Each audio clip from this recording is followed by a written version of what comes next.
Hello everyone, welcome to the official book launch of my very good friend, Mike Hajimichael, called The Living Chiofta, Cypriots. I guess you can relate with the title. We begin today's presentation with a welcome address by Professor Klimis Mastoridis, Dean of Humanities and Social Sciences of the University of Nicosia.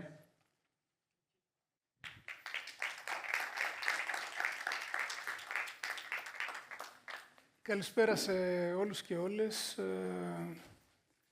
Η λογική ήταν ότι θα έπρεπε να διαβάσω ένα κείμενο για να μπορέσω να κρατηθώ μες στο χρονικό πλαίσιο. Άρα μετατράπηκα σε κάτι διαστημικό με όλα αυτά και νιώθω πολύ άβολα. Αλλά όπως είπε και ο Μάικ, χρησιμοποιώντας τη γλωσσική προσέγγιση και όχι τη θρησκευτική, είναι μια πολύ ανορθόδοξη σημερινή βιβλιοπαρουσίαση. Να σε ευχαριστήσω που είστε μαζί μας για να τιμήσουμε καταρχήν τον Μάικ και βέβαια να μπούμε και βαθιά μέσα στο βιβλίο.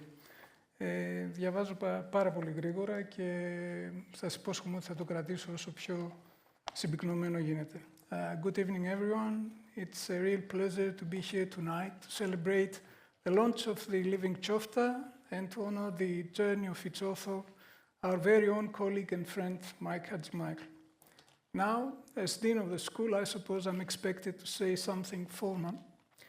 But I'm well aware nobody came here to hear me read an official university statement. That wouldn't do justice to tonight's event. We're here for the book, for literature, and music, for creativity, and above all, for Haji Mike. My job is to open the evening, not to hold it hostage, so I'll be brief, though I can't promise the same for Nikos. Who I see is next on the program. Good luck with it. Mike begins his book by asking, is this an academic book? He goes on to explain that it's a book an academic has chosen to publish in the year of his retirement from academia. I smiled when, skimming ahead a few pages, I came across his reference to Roland Barthes and thought to myself, if Barthes were here, he wouldn't even have made it to retirement, having died at the age of 64.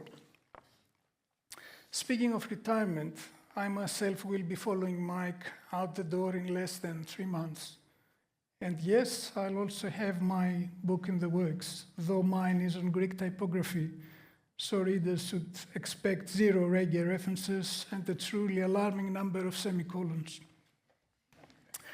Yes, Mike's is not an academic book in the conventional sense, nor a mere collection of stories. It's a rich tapestry woven from memory, music, identity, and experience, and it was a sheer joy to dive into his world of Chioftas, stories of life, music, and everything in between. Part memoir, part mixtape, and totally unforgettable.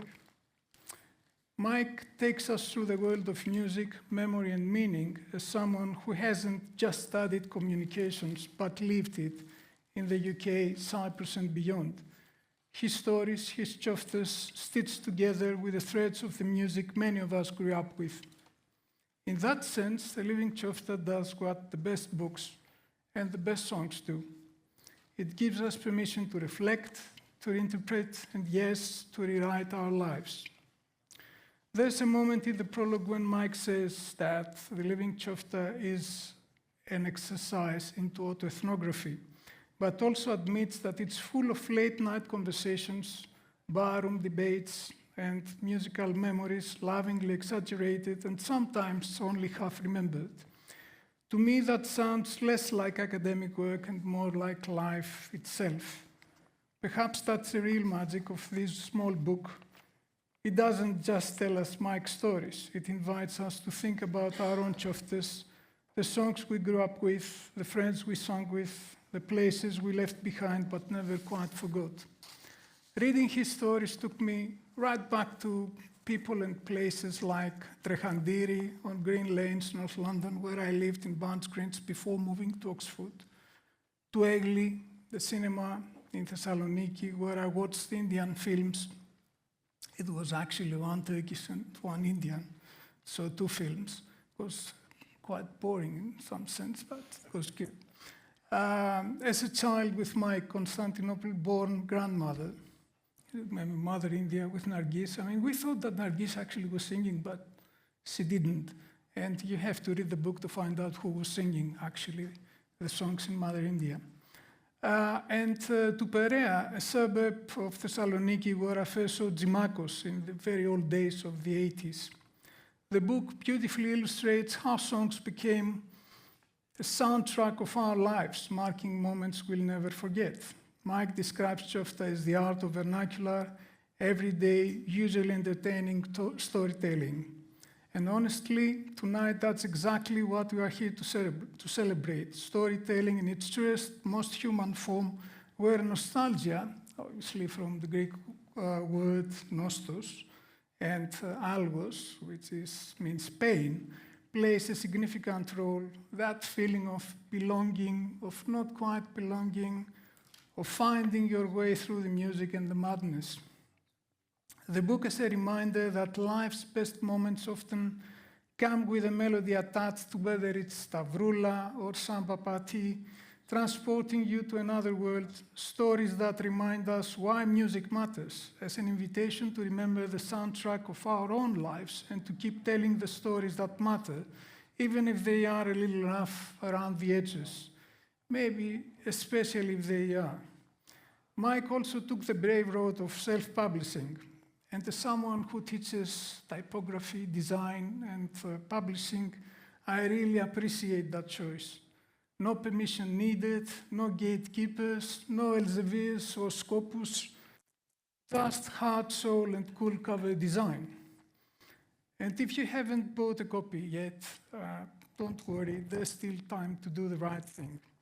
So tonight, let's celebrate the songs that shaped us, the friends who stood by us, the council estates in England, the Kafenia in Cyprus, the punk rockers, the reggae rebels, the soul survivors and the joyful improvisational art of living. As Mike so movingly wrote in his dedication to his late friend Shane MacDonald, there's still so much more to do. More songs to be sung, more stories to tell, and yes, more Chioftas to share. Thank you, Mike, and cheers to everyone here. Let's enjoy the rest of the evening. Thank you very much.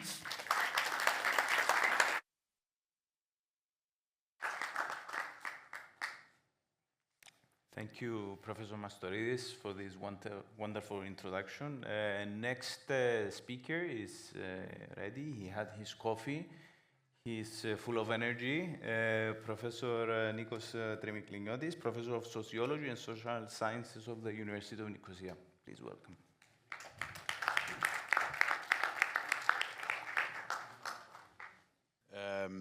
2 years when we launched the book by Bob Marley and the media, I ended my talk with Bob's song, Natural Mystic Blowing Through the Air.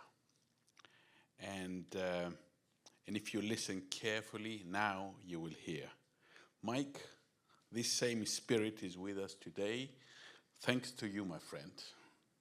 This is a really touching moment for me, having to say a few words in this very personal, as Klimis said, autoethnographic book with his 30 stories.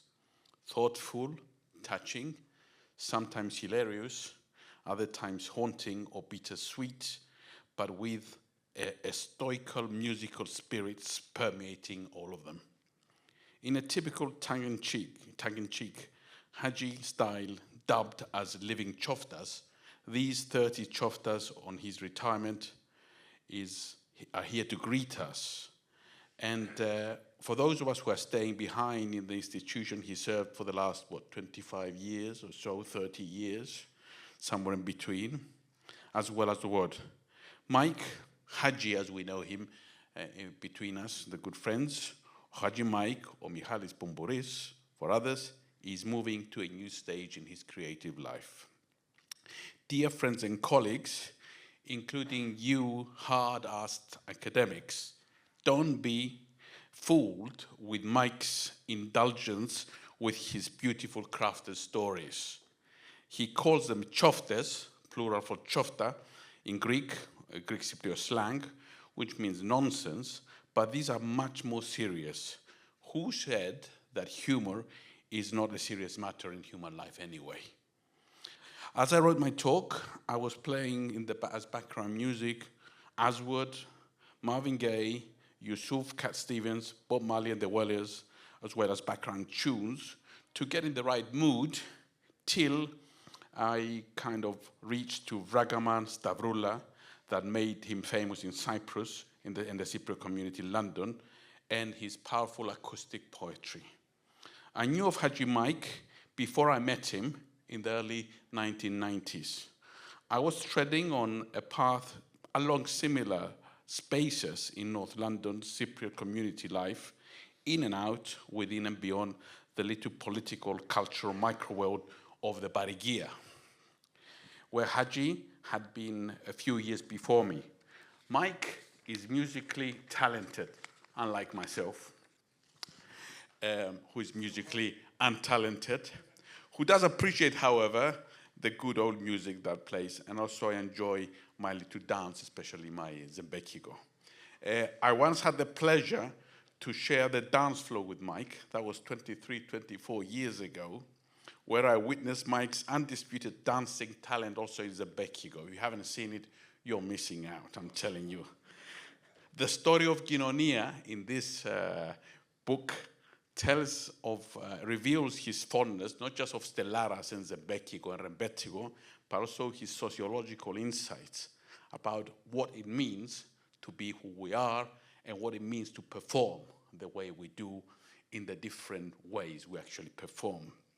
Mike was already famous as a musician, an anti-racist activist, and a radical youth worker who was embarking on his PhD in the Cypriot community at the time.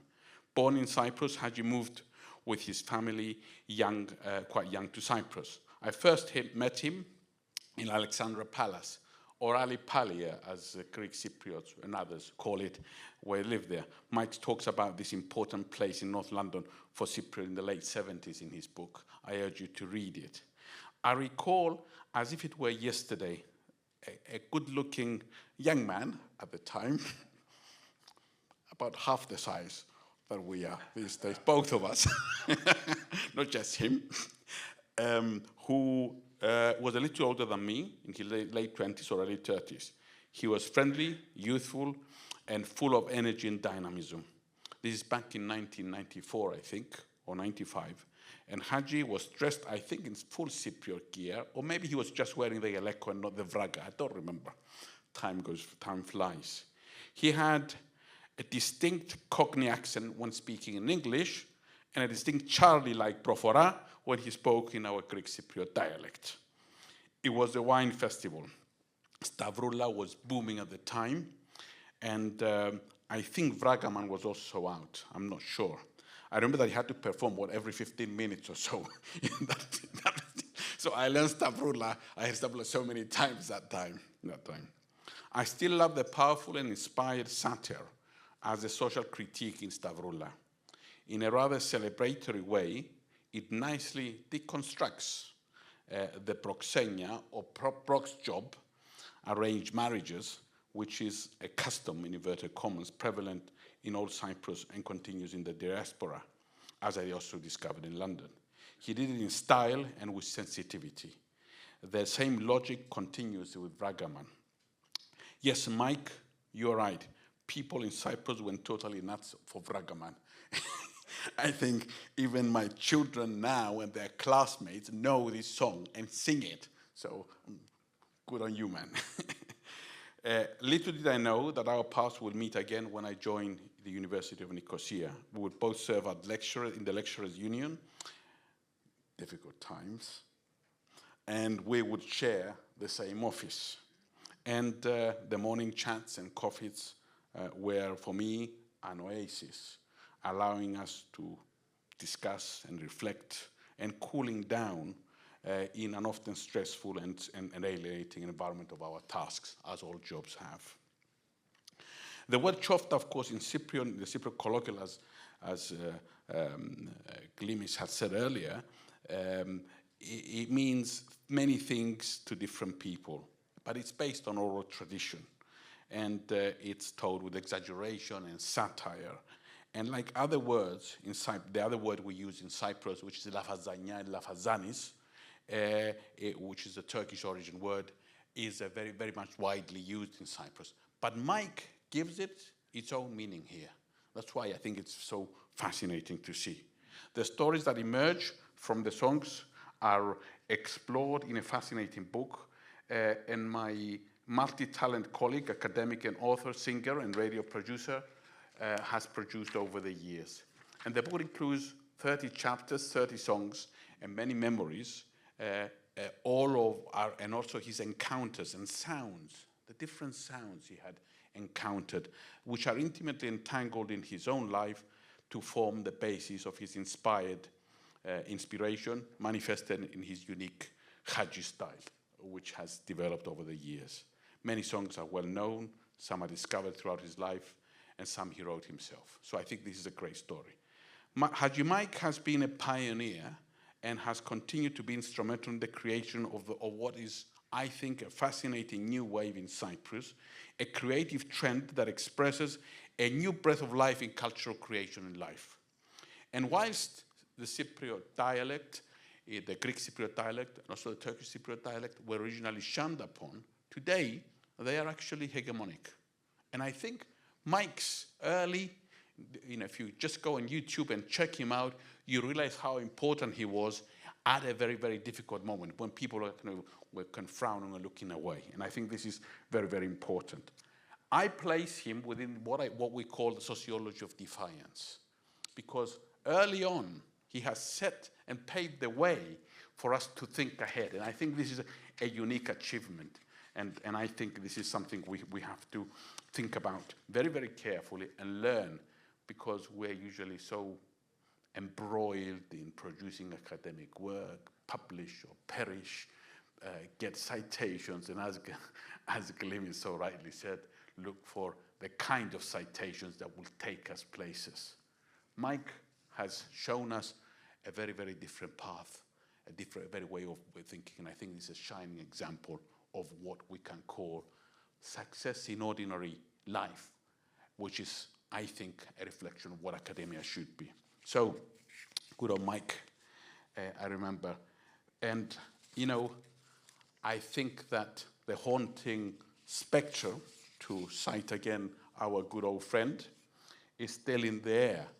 And like all revolutions, this is a thoroughgoing process. It is traveling through, and I think it's up against very, very difficult tasks.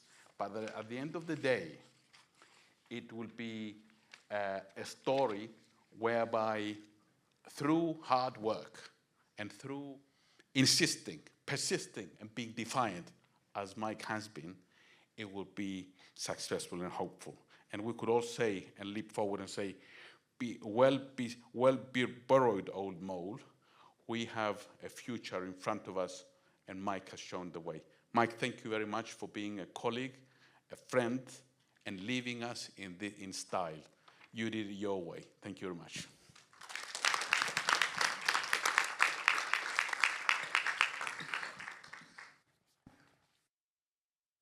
Thank you, Professor Trimikliniotis. I really have the feeling that you would make an excellent stand-up comedian. So, if you consider a career change, I know some people. Okay. I think so. Yeah. Before we welcome Mike to the stage, I would like to say a few words. My name is Adonis. I used to study here. I did my bachelor's and my master's. And, in life, you have to choose paths all the time, paths that might lead you to conquer a goal that you might have, or paths that are full of adventure and exploration. In my case, it was always the path of exploration. This path led me here to this institution, the University of Nicosia, where I have been massively lucky to have inspiring teachers to guide me through these turbulent waters of academia and later in life. Not only Mike, but also some other teachers like Nicolas, Tao, I see. I have lights in front of me. I don't know if anyone else is here. Without the support and open-minded approach towards the social sciences, obviously, we wouldn't be able to do the things we do today in terms of career and life. One of those teachers was Mike. As a person, he taught me and he gave me the opportunity to learn that social sciences are not a black and white discipline, rather than a school full of creativity and exploration.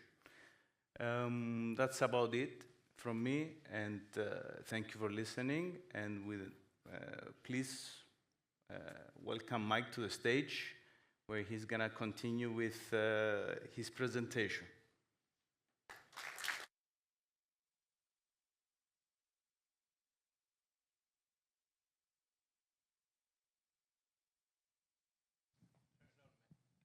Is on. Mic check. Mic's checking. Well, I'm very humbled by the introductions from colleagues, from the dean, from my former roommate. You know, we shared an office for many years.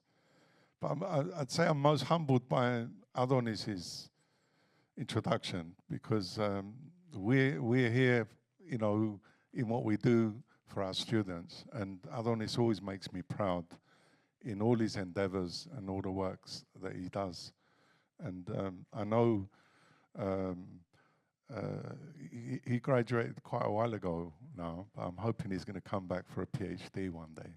So, Yorai Kali Filemo. Yeah, it's your wife. So what I want to do is I want to share a chapter in the book with you, and also some songs from the book. And this chapter is very dear to me because it really relates to a song that belonged in my father's record collection. Some of you here knew my father very well, and my parents play a very important part in this book. There's a lot of stories, there's a lot of references to both my mother and father. And I'm of the opinion, really, that our parents might leave us at some point in life. That happens, but they also stay with us, and they've made us into the people that we are in many ways. So this little Chiofta is called Waikiki Welcome. And it's really about a story about finding a song. I spent 56 years of my life trying to find a song. Every now and then I would hear this song and I would think, what's the name? What's it called? You know, and I could never figure it out. And then I decided to put this story in the book because it's probably one of the most unique stories in the book. So if you allow me just to read this chapter. Perhaps it was destined to be so. I would never find the song. It was just one of those unresolved mysteries of life.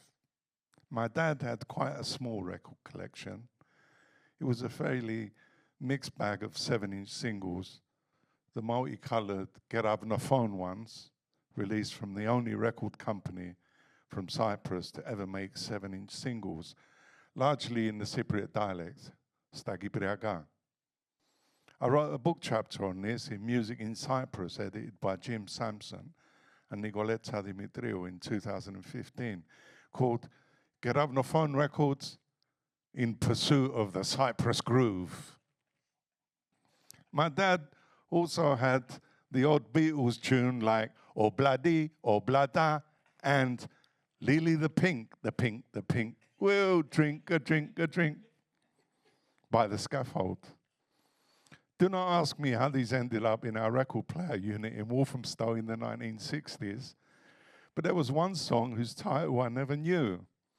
The melody stayed with me from about the age of 8 for about 56 years. All I recall about it was an instrumental with a busy, cheesy, twangy guitar melody line, and the beat was tropical and very fast.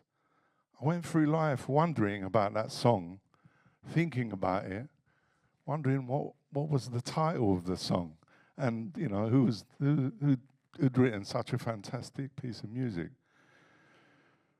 And I could never understand really how my dad had bought it. I was not sure if it was one of those gravophone releases, but that didn't really add up because it didn't sound remotely Cypriot. And as my dad got older, he seldom played the records. And as I got older, I bought thousands more records and became a DJ. We kind of went in different directions. It was a mystery to all of us, 3 brothers. What happened to the record collection? It might have got lost in the big move from London to Cyprus just before 2000. I'll let you all into a secret as well. My dad was not really into music that much. You might find that surprising considering, you know, I spent so many decades involved with music. But don't get me wrong, like most Cypriots in London who worked hard, long, hard hours in factories making shoes or clothes or serving people in restaurants or fish and chip shops, my dad appreciated music. Mainly because he appreciated it because he liked to dance, as Nikos said earlier on. And he's a much better dancer than me, by the way. But that was a very different thing for our generation of people who were compulsive fans, DJing, partying, having a good time. Music meant a very different thing to us. Dad once confessed to me that he'd grown to dislike singing and voices. I can remember when we had that conversation, and it was something to do with the music of Theodorakis. I'd just seen the radical Greek composer, and in fact, that was the first concert I ever went to, just as an aside, in 1978. I'd just seen him, and he was a very special person because he annoyed the dictators in Greece so much that they sent him to prison and then exile in the remote village of Zaduna. After he was freed, Theodorakis played a number of concerts around Europe, and one of them was at the Royal Albert Hall in London. And as I said, that was in 1978. I know this because I was there, and also because my modern Greek teacher at college, Mr. Zanetos, who some of you might know as well, introduced Theodorakis at the concert. So I was very proud because Zanetos was, making the introductory speech. So my dad confessed that he'd gone off vocals completely that night after that gig and said, I prefer instrumentals. Part of me thought he was actually winding me up. But another part of me thought he was serious. I was getting into Stevie Wonder, and my dad went off vocals. It felt surreal. Then I thought about the infamous, mysterious, twangy guitar instrumental in his record collection, and how he used to love to dance to it. A dance which really was a combination of the Chiftedeli with my favorite dance from the age of 4, the twist. Fair enough, though, I came to the realization from very early on that music is about taste, and we all have our choices. Dad passed away at the end of 2012. I never saw those records again, but that melody stayed in my mind. I asked a dozen people about the song: guitarists, bouzouki players, ethnomusicologists, DJs, relatives, writers, souvlaki makers, you name it. All roads led to nowhere. Therefore, one fine day, I thought to myself, in this very digital internet age, where everything is at your fingertips, I'm going to scour cyberspace and find the song. My starting point was an instrumental with a twangy guitar, which could have been a ukulele or a slide guitar or a combination of all the aforementioned. That all kind of added up to something tropical, surf vibe. Could the song be from Hawaii? After all, many Hawaiian songs were adapted for Hollywood movies, and my mum, like many British Cypriot mothers, loved Hawaii 5-0. And, of course, that other Greek-American detective series, who she affectionately called Grojax, a.k.a. Kojak. We all loved a bit of Kojak back in the day, didn't we? Telly Savalas, by the way, if you don't know him. Then for some reason, I thought the song must have had something to do with the beach. Hawaii, beaches. The name Waikiki rang a bell. But no, that was not it. I looked for about a week every night, surfing well past midnight. YouTube, music blogs, iTunes. And then, surprisingly, I got to Spotify. I've got a real love-hate relationship with Spotify as an artist. But in terms of finding music, I think it's brilliant. So all of a sudden, dozens of playlists appeared, including 1960s and 1970s Hawaiian surf music. 1,000 melodies later, something weird happened. I came across a song called Hawaiian War Chant by Tommy Dorsey and his All-Stars from 1941. The melody sounded right, but in my mind, it was not a big band sound, It didn't sound like the way I used to hear it on the record player back in the day in our house. So I searched the title in Google, and some interesting facts transpired. Prince William Pitt Leleohoku II once wrote the song with the original title, Kaua Ika Hua Hua I, which translates as, We Two in the Spray. It is considered one of Leleohoku's greatest compositions. The song dates to the 1860s, written when the prince was between 10 and 14 years old. I couldn't believe that part of it, really. It was recorded in 1913 by the Hawaiian Quintet. The song became popular around 1930 when Johnny Noble, band leader of the Moana Hotel on Waikiki Beach, transformed it into the very jazzy Tahu Wa Hawaii, better known as the Hawaiian War Chant. Now, how they went from We Two in the Spray to the Hawaiian War Chant, that puzzles me a lot. I found all this out, of course, on Wikipedia. Despite the English name, this song was never a war chant. The Hawaiian lyrics describe a secret meeting between two young lovers. So, bingo! Almost everyone had covered the song, including the Ventures, and a totally disrespectful version by Spike Jones, who tried to vocalize the song in the most ridiculous way. However, I settled with a version from a Belgian group called the Waikikis. And that was it, the sweetest music to my ears. It was like finding Ithagi for me, It was like a big journey had been completed. The Waikikis' incredible song is called Waikiki Welcome, and it's 2 minutes and 16 seconds of tropical, groovalicious heaven. During the 1960s, the Waikikis released a lot of similar surf-based music, groovy, twangy guitar tunes. Riding the popularity of those sounds, this largely studio-based band, now when people say studio-based band, you know what it means. They never did live gigs. So they just used to record, and that was it, and release records. So this largely studio-based band had some impressive hits in their time. And when it all clicked, I felt a massive unsolved mystery had been unscrambled in my life. At least now I know what the song is called and who it is by. However, the mystery remains.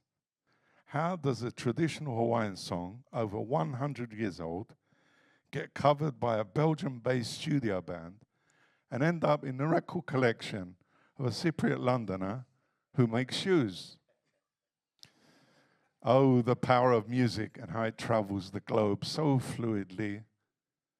So it's called Waikiki Welcome by the Waikikis, and luckily I found a copy on eBay.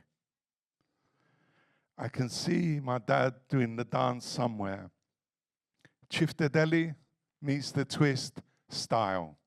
We're going to listen to this beautiful song now. It's only a couple of minutes.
I'm not sure what's going to follow the song, but I'd like to welcome Robert Camassa.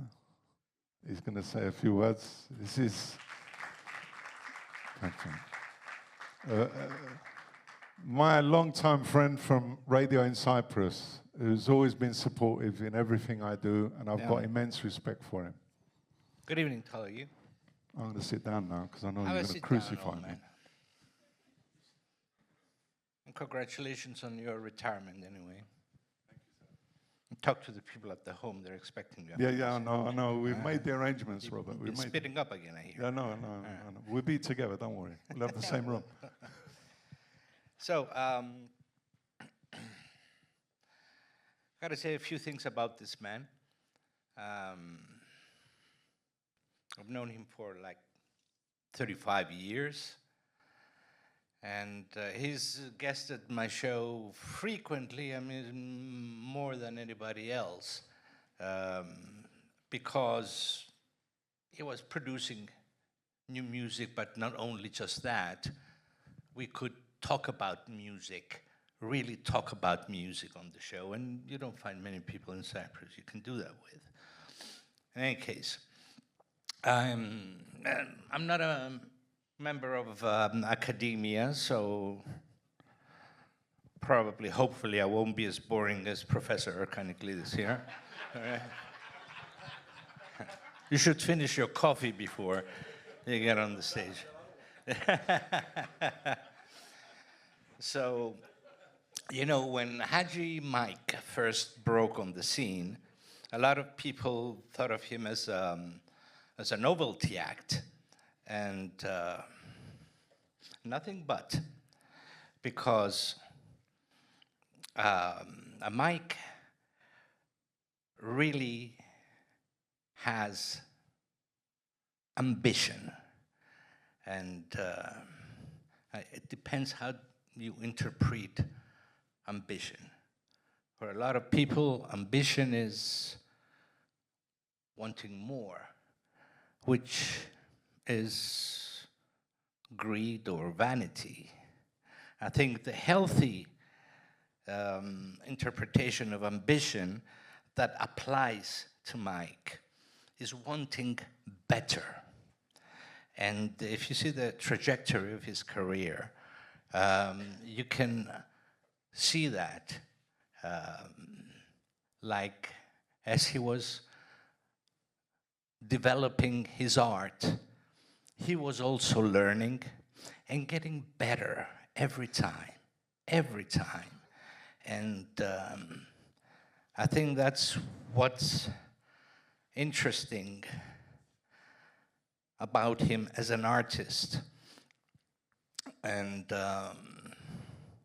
it culminated, of course, in his last music work, his last CD, which I thought it was his best work so far. I mean, he's not Jimmy Page, he's not Jim Morrison, of course. He's raw and rough and uneven, just like life is. And it suits him so much. And I hope he continues with that. And it's been a pleasure having you all those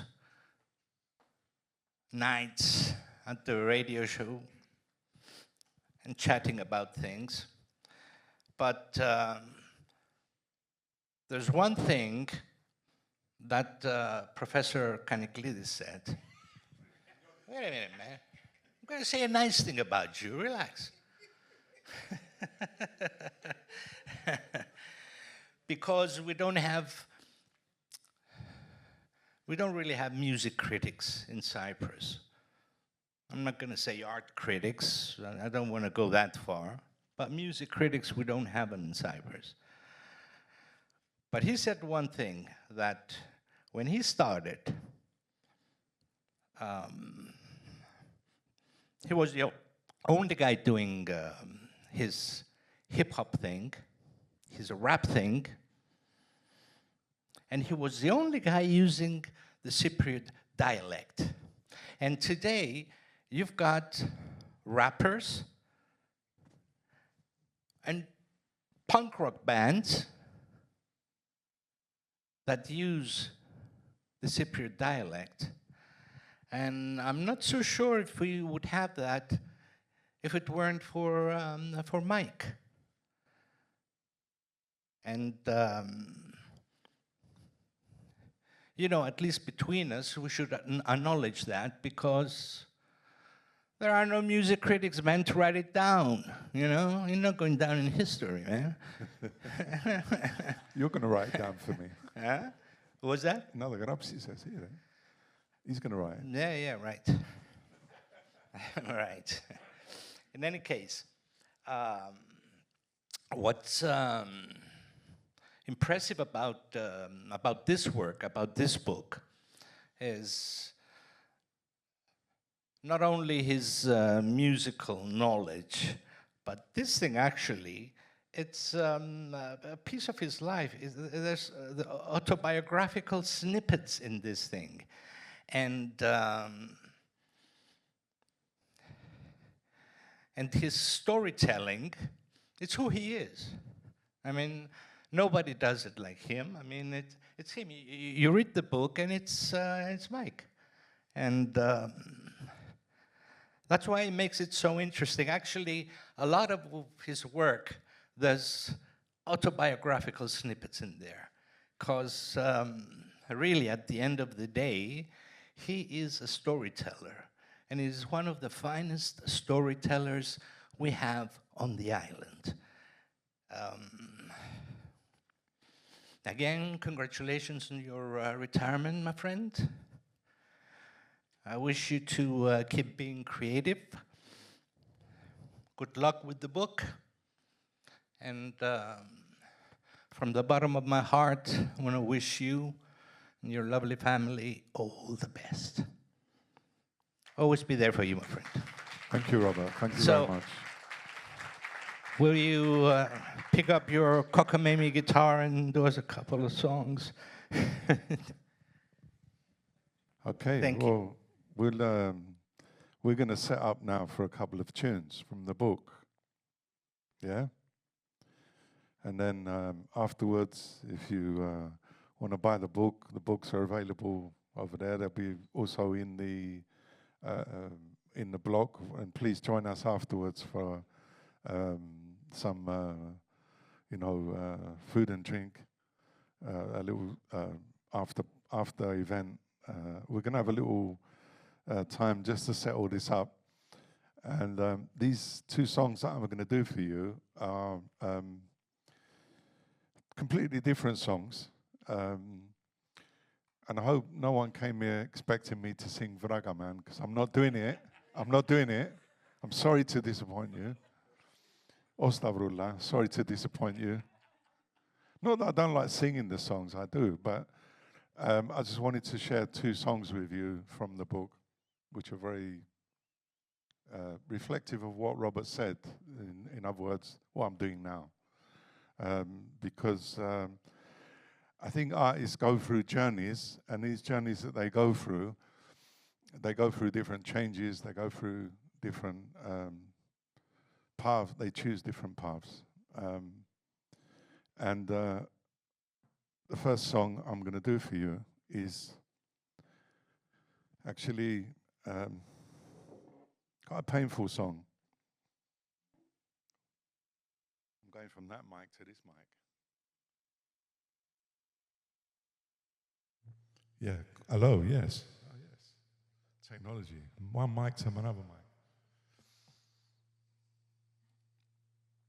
It's the song in the book called Eucalyptus Tree. Sounds in tune, doesn't it? Yeah. Robert's my reference point, yeah? Ben Morgan. No, that's all right. You give me a minute? 'Cause he's been here for a while.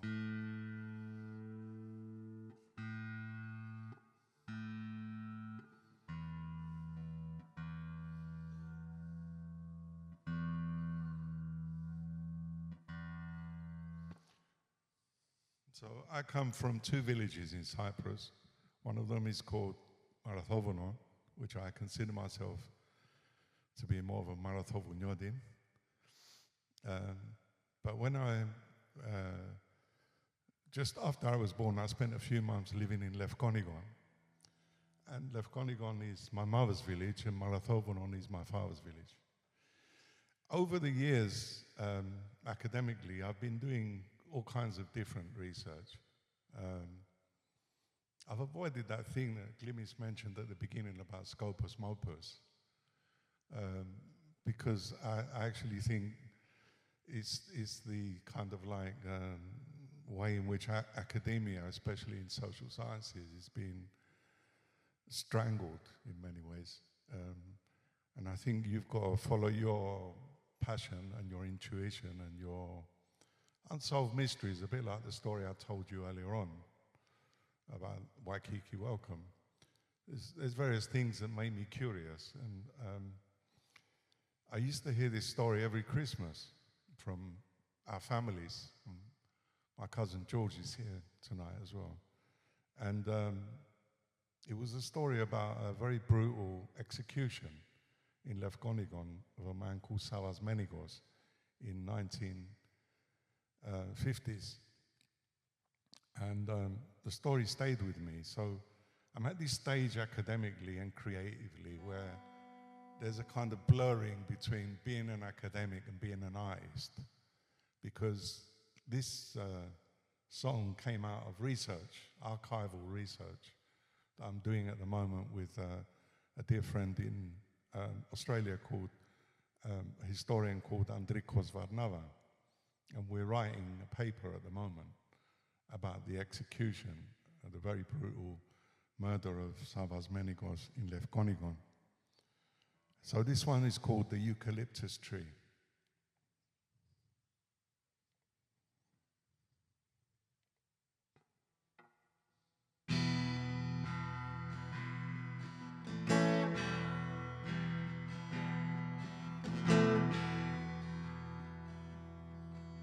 The whole village knew what they did, and no one uttered a word.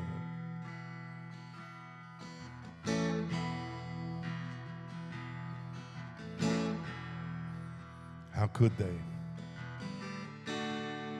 With guns pointed in their faces from all directions.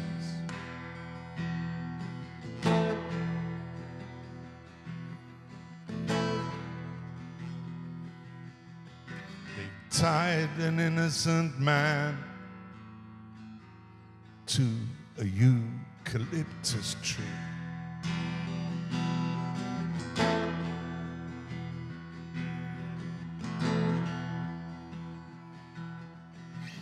Tied an innocent man to a eucalyptus tree.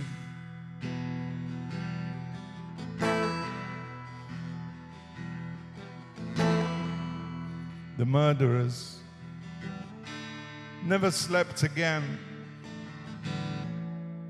They were haunted by their twisted memories.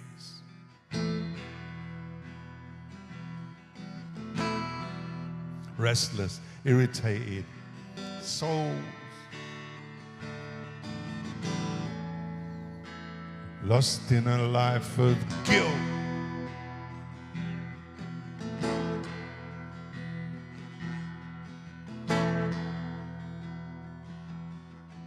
They beat an innocent man on the eucalyptus tree.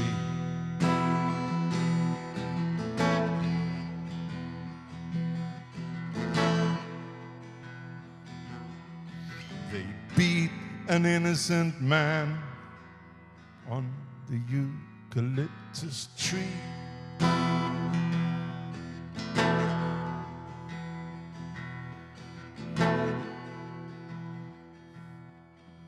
Six fatherless children and a widow left to fend all by herself.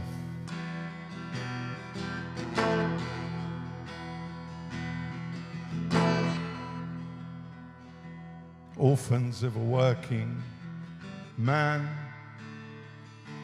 who did nothing wrong but speak out.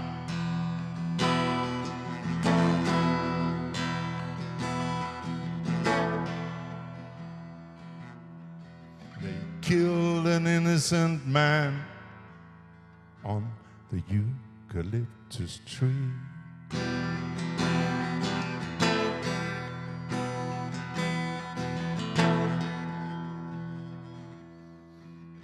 Killed an innocent man on the eucalyptus tree.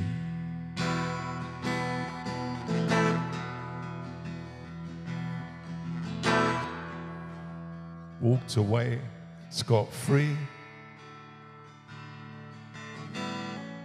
Hypocrisy for all to see.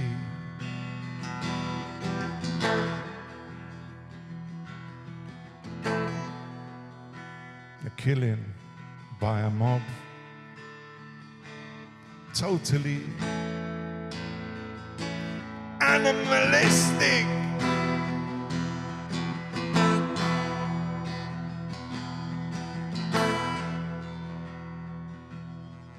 They killed an innocent man on the eucalyptus tree.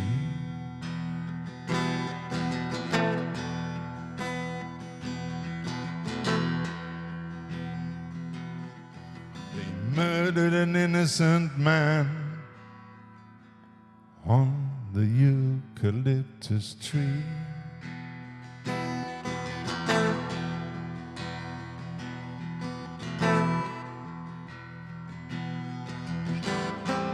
Liar, liar, liar, liar, lie, lie, lie, lie, lie, lie, liar, liar, liar, liar, lie, lie, lie, lie, lie, lie.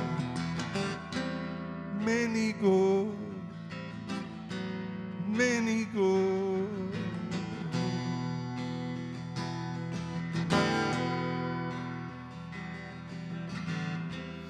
Many goes, many goes, many goes.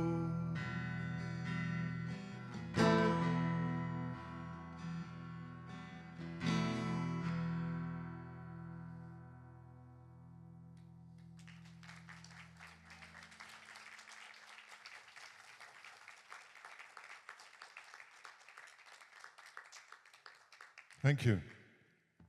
If you excuse me, I have to have some water after that because the song takes a lot out of me.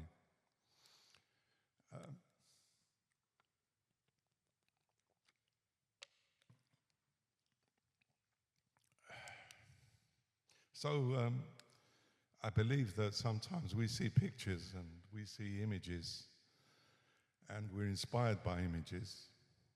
And although I didn't study visual art as such, I've always been inspired by art and the image. And I was in Haringey a couple of years ago, staying with a friend. I was doing a concert at Theatron Technis. And I saw this really strange thing on the street. It was a watermelon, and it was smashed to pieces. And I took a picture of it on my mobile phone. And the line, I saw a smashed watermelon down a Haringey street. I put it in my mobile because I used to write on bits of paper, and now I write on my mobile. And these scattered thoughts, I collect them on my mobile, and eventually they become songs. And I worked on this. This is the image that I saw. I worked on this image, and actually it took me quite a while to write the song completely. And I'm still not 100% sure I've finished it. I'm like that sometimes. Sometimes I might spend 20, 30 years to finish a song, you know. That's just the way it goes, and sometimes I finish it in 15 minutes. So this song is called Wise Man. It's the last chapter in the book. I actually believe that we live in a world of wise men, but the problem is the wise men become fools. And also the fools have become wise men. And in some ways, in this very troubled world in which we live, especially on the issue of migration, which me and Nikos have been researching for decades in many ways, I think, you know, the whole world for me has gone very swiftly to the right in the last 5 to 10 years. It's something that I saw happening from a long time ago. But the fact that we come from parents who migrated in the 60s because they wanted to make their life better, I've always felt that that was something that people could tolerate. You know, that one of the reasons why our parts of the world were so screwed up was because of colonization. And that created, you know, the need for people to migrate afterwards because of economic circumstance. Nowadays, that's a completely different thing. People are immigrants, they're refugees, everybody is stigmatized as economic migrants, and there's a whole way in which all of this has become a form of political capital, so certain people can make a lot of money out of it and become politicians. So the crushed watermelon becomes a song called Wise Man, and it explores a lot of different aspects of migration, inspired in part as well by a famous piece of poetry that two of my friends who are here tonight know very well, because we shared the stage performing the works of the great poem Xenithia in France by Yasidis, one of our most famous Cypriot poets, Babalos Yasidis. And this poem inspired me to explore academic work more creatively. And I guess I've been doing that for the last 20 odd years. But together with Zeki and Konstantinos, we actually performed this as a big long piece, not Wise Men, but Xenithia, as a big long 20-minute piece, which was in Greek, the Greek and Turkish Cypriot dialects, in Arabic and in English. And that's why it took 20 minutes to say it. So it was a very interesting experience. But partly that very historic piece of poetry from the 1930s inspired this song, and it's called Wise Men.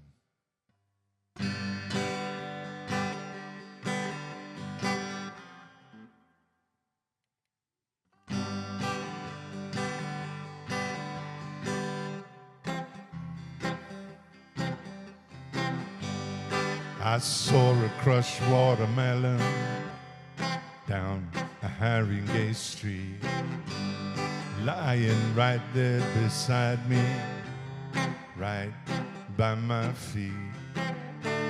So far from the place in which it grew. Tell me, how did you get here? Caimeno Garpusimo reminded me of a poem from 100 years ago about an apple tree taken from where it grew. Despite the fertile land and the beautiful view, there was nothing left, and the cold wind blew.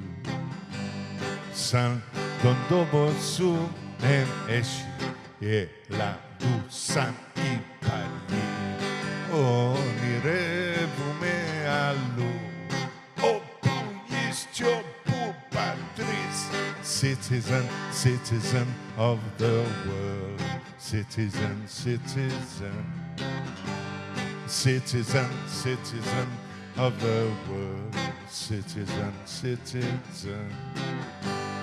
Wise men become fools, and fools become wise men.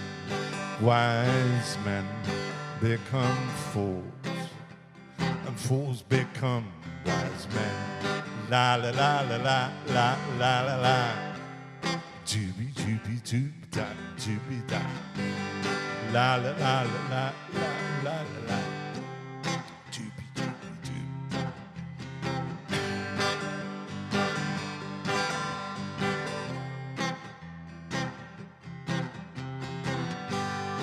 I've heard so many stories, and I've told a few.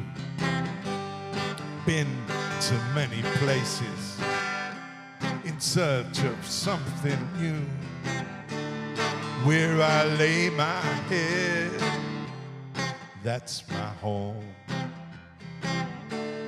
I am free to go wherever I roam. I got my guitar, my ears, my voice, my feet, my hands, my peace of mind. If true love is mysterious, it's so hard to find. But when you get there, be careful. Settle down and don't lose your mind. Sandondo su eneshi e la lusan I pali o dire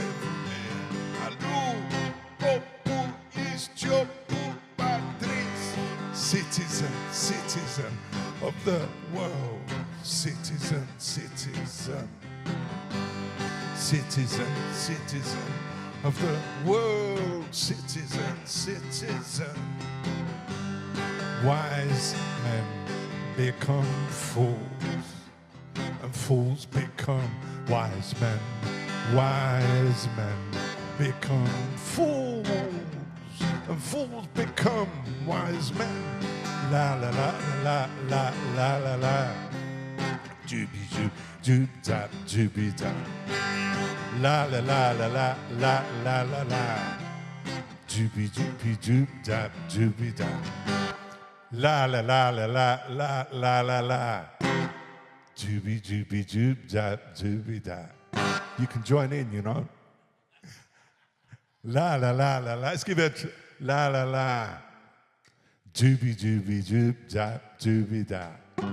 La la la la la la la la la.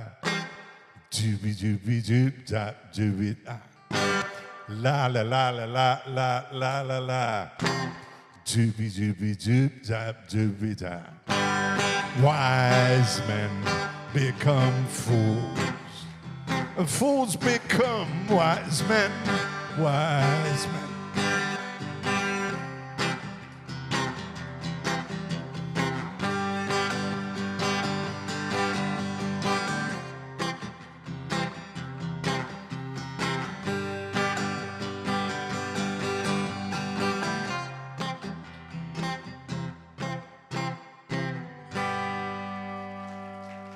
Thank you.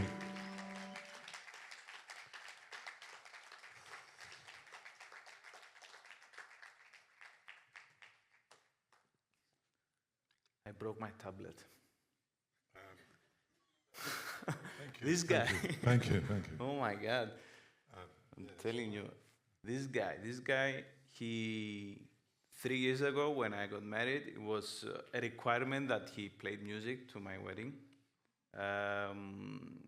My wife is half Italian, so imagine the cultural revelation of singing Vragama in front of 10 Italians there, dancing crazy. It was amazing. I remember the lyrics as well. They still talk about it. We finally reached the end of the presentation. We do have some Q&A, some questions, where if you have a question for Mike, you might as well ask it now. But before we go there, tell us the truth.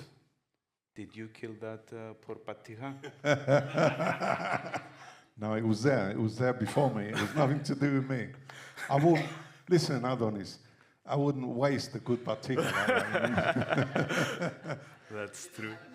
I didn't have a knife. Yeah. I didn't have no halloumi either. So, no, I just noticed it. Actually, it was just there. This is a serious question. Would you say, basically for me, as I personally interpret the song Eucalyptus Tree, would it serve as justice for Nikos and the research paper that you are actually producing at the moment with the person you mentioned? Well, would it serve as justice, or does it need to go further than that? Oh, I think it needs to go much further than that, with a public apology, because for decades these people have been called traitors, and they weren't traitors. They were just ordinary working class people.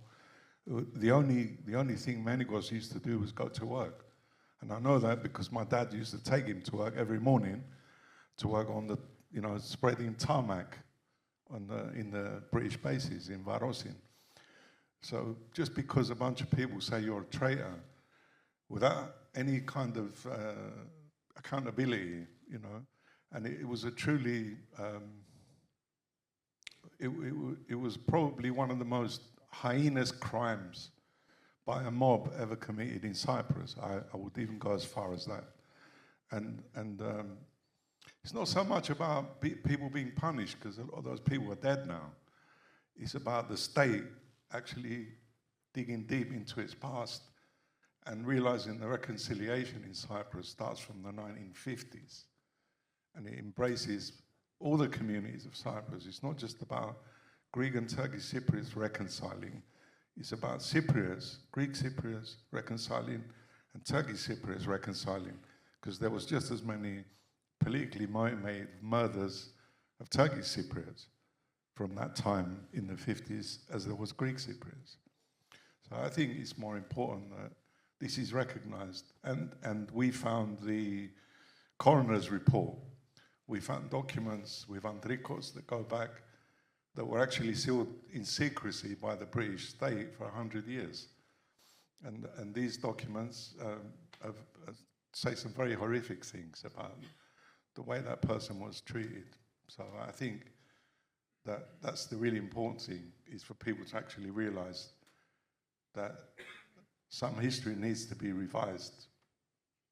Otherwise, we never go forward. That's true.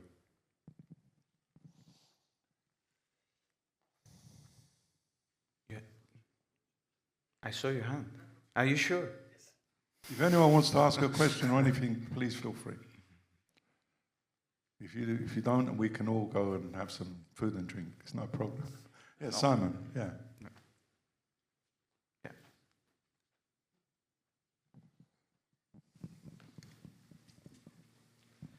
Not really a question, but a thank you, because you manage, I think I'm one of your last PhD students, that you can take something up and see through and elevate it to something completely new, something that one couldn't even think of being real. And it took me 6 years to think of my PhD, and you really were not interested in policies of interests or scopus or anything else. You've managed to bring up, see through, and elevate to a different level. Thank you. Thank you, Simon. I really look forward to seeing the thesis finished soon. And I don't mean this disrespectfully. I don't mean this, look, I'm going to hold my hand up. It took 12 years to finish my PhD because I was doing so many other things. But Simon's been very good, and I'm really looking forward to his completion. He's been a really inspiring and excellent student. Any other questions? I guess people are hungry, no? I guess you're hungry, aren't you? Let's do it then. You got tired of my voice as well. So let's go. If you want to join us in the blog, please do so. There's also books available if you want to support this Living Chiofta project. And I would like to thank you all very much for coming tonight. It's a very special occasion for me. And many people have said it's my retirement. I think I'll follow Robert's sort of Revman, you know, that is actually a continuation of things, but things will change. And they always do, they always evolve, and I'll just keep on keeping on.